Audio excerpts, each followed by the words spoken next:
Hey guys, what's up? How's it going? My name is Samantha, and I'm the Boho Witch here on YouTube and Artsy Mouse over on Instagram. If this is your first time here, welcome to my channel. You're definitely in the right place to make some magical crafts, watch witchy unboxings, and learn aspects of the craft itself.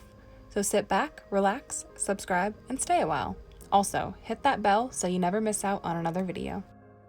In today's video, we're going to be making some elderberry syrup.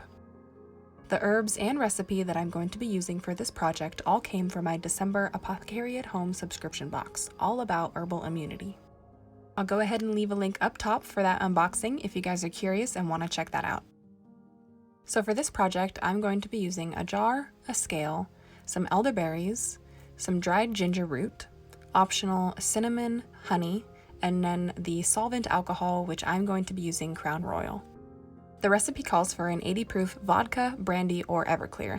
Now I've used all three of these and I wanted to try something new, and some recipes that I saw online said that you could use whiskey. Now to start off the project, I'm going to be dumping all 2 ounces that I got from the Apothecary box into my jar. The recipe calls for a 3:1 ratio of elderberry and ginger root. Next, I'm going to measure out the ginger root. So I went ahead and grabbed my scale and put it to the ounce measurement. I'm going to measure out about 0.66 of the ginger root because that is 1/3 of 2 ounces. Now, if you have a food processor or old coffee grinder at home, go ahead and grind up that ginger root. If you don't, you can do like me and use a knife, but be very careful not to cut yourself and cut it into smaller pieces. Here's a little snapshot of what my ginger looked like after I was done with it. Now once you've ground up all your ginger, go ahead and mix it in with your elderberries in your jar. Now this next step is optional, but I always like to do everything, so I'm going to be adding in 1 whole stick of cinnamon. Cinnamon has strong antibacterial, antifungal, and antiviral properties, so that's why I definitely didn't want to leave it out of my elderberry syrup recipe. Now I'm going to add in a little bit of honey. You can use organic maple syrup or agave syrup.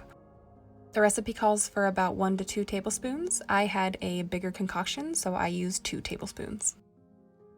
Now is the time that we add in the solvent alcohol. Again, I am using 80 proof Crown Royal. You can use vodka, brandy, or Everclear, whichever you like. So your jar should be about 3/4 of the way full with your dried herbs and cinnamon. Now as you can see here, I'm using a really big jar, so that ratio isn't quite right for what you see, but go ahead and fill your jar the rest of the way up with the alcohol. So your jar should look a little bit like that once you're done with it. Make sure to screw your lid on very tightly. And like I always say, make sure to label your jars with the ingredients and the date in which you made them. After that's done, go ahead and give it a really good shake to mix everything up together and to kind of dissolve that honey into the alcohol.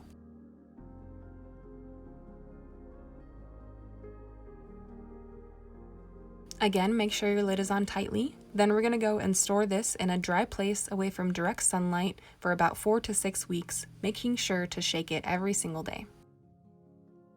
Like I mentioned before, this recipe was from my December Apothecary at Home subscription box featuring herbal immunity.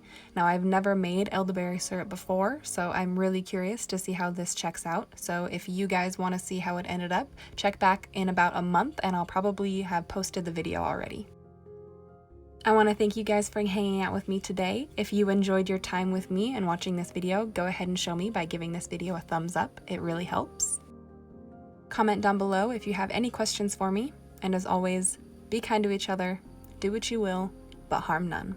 All right, bye guys.